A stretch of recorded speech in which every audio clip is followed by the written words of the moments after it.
तो आज 2 मैचेस थे पीएसएल में और जो दूसरा मैच आज का था वो बड़ा ज़बरदस्त हुआ है। पहला मैच भी बहुत ज़बरदस्त हुआ है, बट दूसरा मैच भी बड़ा ज़बरदस्त हुआ है Multan sultans versus Hyderabad kingsmen का। दोनों इनिंग्स में हमें 100 रन्स मिले एक सिंगल प्लेयर की तरफ से। मुल्तान जो है वो आज उन्होंने पहले बैटिंग की क्योंकि हैदराबाद जो है वो टॉस जीत गया था और मैं खुद आज ज़रा सपोर्ट कर रहा था हैदराबाद को कि यार ये जीते ज़रा, क्योंकि मैंने कल भी बताया था, कल मैं बात कर रहा था कि हैदराबाद को टॉप 4 में आना चाहिए क्योंकि तब मज़ा आएगा। एक तो चांस एक चीज़ का ज़्यादा ये है कि क्वालिफायर्स में शायद हम क्राउड को भी देखें ग्राउंड में और ये जो प्लेयर्स हैं ना कुछ आई थिंक मुल्तान को भी होना चाहिए, पेशावर को भी और मैं समझता हूँ कराची को भी होना चाहिए। इनमें कुछ ऐसे प्लेयर्स हैं और हैदराबाद को होना चाहिए। ये बड़ा मज़ा आएगा और ये बड़ा इंजॉय करेंगे और जो क्राउड है वो बड़ा इंजॉय करेगा।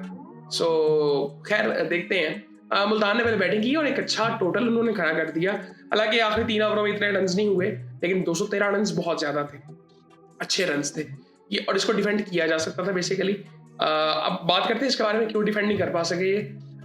साजिद फरहान और स्टीव स्मिथ ने ओपन किया और स्मिथ ने 106 रन्स बनाए।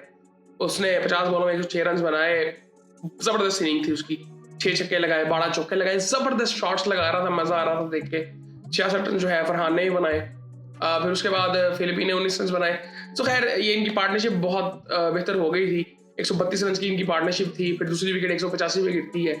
सो खैर ये 213 रन बना लेते हैं। आखिरी 3 ओवर बड़े अच्छे किए हैदराबाद किंग्समैन ने, जिसकी बदौलत शायद वो ये मैच जीत गए। लेकिन यहाँ पे भी ना आई थिंक मुल्तान की तरफ से एक ओवर बड़ा गंदा हुआ था 19वां मोहम्मद वसीम जूनियर का। वो ओवर अगर अच्छा होता तो ये मैच जो है मुल्तान जीत सकता था। खैर बात करते हैं उसके बारे में।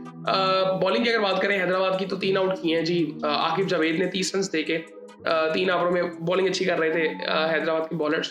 मोहम्मद अली ने 24 रन दिए, 4 ओवरों में एक आउट किया जी। मैक्सवेल ने 2 ओवरों में 26 रन दे के और एक आउट किया है। हसान खान ने फिनिश भी बड़ा ज़बरदस्त किया है और ये बड़ा ज़बरदस्त सेटल हुआ है टीम में भी और ओवरऑल पीएसएल में। साइम अयूब ने 2 ओवरों में 28 रन, बहुत गंदी फॉर्म में, बैटिंग में तो है लेकिन बॉलिंग में भी यार उसको रन पड़े हैं। 58 रन जो है वो हुनैन शाह को भी पड़े हैं, बट एक आउट उसने कर लिया था, लेकिन बॉलिंग आज इसने कुछ इतनी खास नहीं की। आकिब जावेद ने 3 आउट किए हैं सिर्फ। हैदराबाद की बैटिंग की अगर बात करें तो मां सदाकत, मैं यार इसकी इनिंग चाह रहा था कि मैं पहले भी बात कर चुका हूँ कि इसकी इनिंग आनी चाहिए थी एक, और मैं चाह रहा था कि ये एटलीस्ट टॉप 5 में हो, रन स्कोरर्स जो टॉप के हों उसमें, लेकिन बट ऐसा हुआ नहीं है इस साल, होपफुली अगले साल। बट आई थिंक मुझे बहुत मतलब इसका एटीट्यूड बड़ा पसंद है, मुझे बहुत कम नजर आता है पाकिस्तान में। मार्नस ने बड़ी जबरदस्त इनिंग खेली आज, 41 बॉलों में 61 रन बनाए, 150 का स्ट्राइक रेट था, 9 चौके लगाए।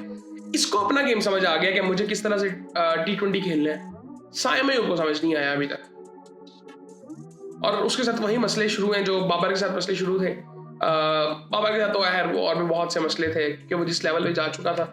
सो खैर बाबर बस उसकी नज़र तो उतार दी थी सीईओ ने पीएसएल के, बट आई थिंक बस उम्मीद कर रहे हैं कि उसको नज़र अब लगे ना और वो ऐसे ही खेलता रहे पाकिस्तान से भी। बट साइम अयूब का इशू चल रहा है और इसको मैं एक बड़ी सिंपल सी एक चीज़ ये कहना चाहता हूँ कि बहुत छोटी उम्र में इसको बहुत सी चीज़ें मिल गई थी और मेरे ख्याल से जो इसके साथ इस वक्त मसला चल रहा है, इसको ये नहीं पता कि मुझे करना क्या है। सो वो इसको सब पता ही नहीं है इस वक्त करना क्या है इसको, इसलिए इसके साथ ये हो रहा है। और खैर कुशल पटेरा पहली बॉल पे आउट हो गया था, फिर उस्मान खान भी आउट हो गया था बेसिकली, और किसी को पता नहीं चला बेसिकली। बाद में 3-4 बॉलों के बाद पता चला कि वो बैट को बॉल लगा था, वरना वो हैट्रिक भी होता।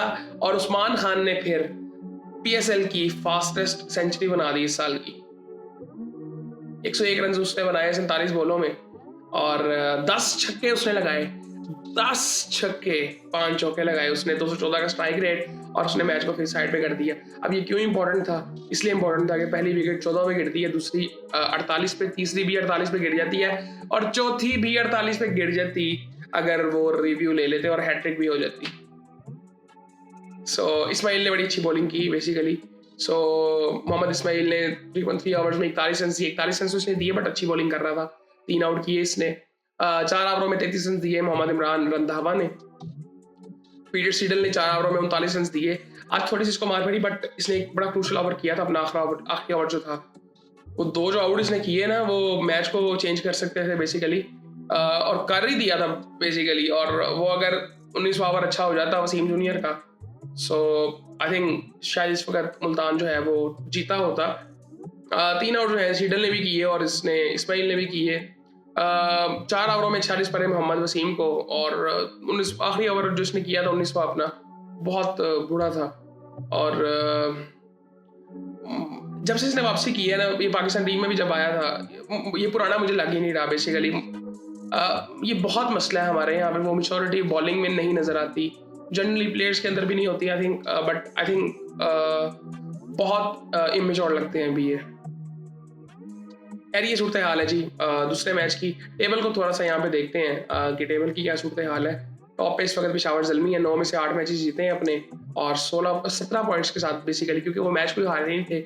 एक जो मैच था वो उसका रिजल्ट आया नहीं था। उसके बाद 9 में से 6 मैचेस जो हैं वो मुल्तान सुल्तान जीता है, 3 मैच वो हारे हैं अपना। आज का मैच मिला के 12 पॉइंट्स उनके भी हैं, वो भी दूसरे नंबर पे अभी तक हैं फिलहाल। लेकिन 7 मैचेस में से 4 मैचेस जीते हैं इस्लामाबाद वाले, उनको 9 पॉइंट्स के साथ वो भी तीसरे नंबर पे हैं। हैदराबाद चौथे नंबर पे आ गया बेसिकली। सो हैदराबाद के पास अब चांस है उनको आने वाले अपने 2 मैचेस जीतने हैं। इवन लाहौर भी लग रहा है कि जीतेगा, बट कराची को अगर आगे आना, कराची के लिए थोड़ी सी मुश्किलें हो गई हैं क्योंकि वो अपने पहले 3 मैचेस तो जीती थी, उसके बाद लगातार मैच हार गई है 5।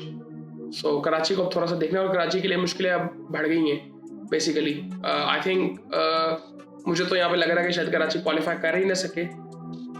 सो देखते हैं क्या होता है। मैं कराची के सिर्फ इस वजह से कह रहा था कि उनके प्लेयर्स ज़रा उस तरह के थे, बट कोई बात नहीं। आई थिंक यहाँ पे जो मुझे इस वक्त लग रहा है वो अभी जो इस वक्त टॉप 4 हैं, तो शायद हम इन टॉप 4 को देखें। मुकाबला जो है हैदराबाद और लाहौर में हो सकता है। सो देखते हैं क्या होता है, मे भी इस्लामाबाद में भी। सो बाकी फिर देखते हैं कि आने वाले टाइम में क्या होता है। लेकिन शेड्यूल मैं फिर बात करूंगा, बहुत अजीब सा है। आज 2 मैचेस क्यों थे भाई मेरे?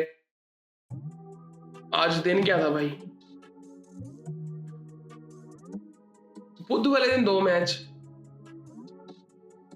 हम जैसा जो फॉलो कर रहा होता है क्रिकेट, उसको कहीं दफा पता नहीं होता कि सुबह मैच है, और जो देख नहीं रहे होते, जो मतलब कहते हैं टीवी लगाते हैं तो उनको पता चलता है कि मैच लगा हुआ है। वो किसने देखा होगा दिन का मैच? सो खैर फिर वो नंबर्स डिजिटल के दिखा देते हैं। आई थिंक ये बड़ी इंपॉर्टेंट चीज़ें होती हैं जिसकी अंडरस्टैंडिंग मेरे ख्याल से हमें पता नहीं क्यों नहीं है। सो खैर क्या बात करें इसके बारे में। सो बाकी फिर आपसे बात होती है।